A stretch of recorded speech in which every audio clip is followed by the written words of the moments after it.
রহমানির রহিম। আমি এম আশিকুর রহমান সুমন, সাবেক সাধারণ সম্পাদক, বাংলাদেশ জাতীয়তাবাদী ছাত্রদল কালিয়া উপজেলা শাখা, আহ্বায়ক কালিয়া উপজেলা কৃষক দল। যে জাতীয় ত্রয়োদশ জাতীয় সংসদ নির্বাচন, এই নির্বাচনের ইতিমধ্যে নির্বাচন কমিশন তফসিল ঘোষণা করেছে।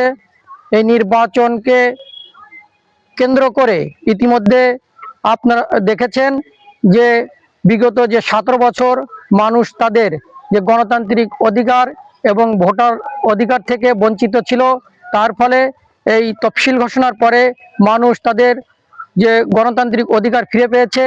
এরই ধারাবাহিকতায় মানুষ উৎসব মুখর পরিবেশে আগামী জাতীয় সংসদ নির্বাচনে ভোট দেওয়ার জন্য উন্মুখ হয়ে আছে।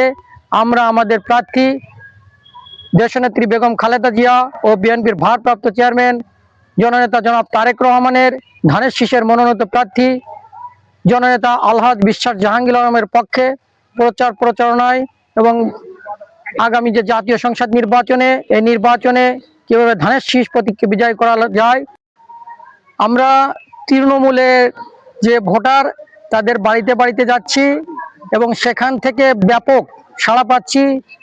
আমাদের যে প্রার্থী আছে জননেতা আলহাজ বিশ্বাস জাহাঙ্গীর আলম ধানের শীষের প্রার্থী, এবং তৃণমূল আমাদের আশ্বস্ত করতেছে যে আগামী যে 12 তারিখ নির্বাচন, এই নির্বাচনে ধানের শীষ প্রতীকে তাদের মূল্যবান মতামত ব্যক্ত করবে এবং ধানের শীষ প্রতীকে ভোট দিয়ে আগামী যে নির্বাচন, সেই নির্বাচনে আমাদের দলীয় প্রার্থীকে বিজয় করবে।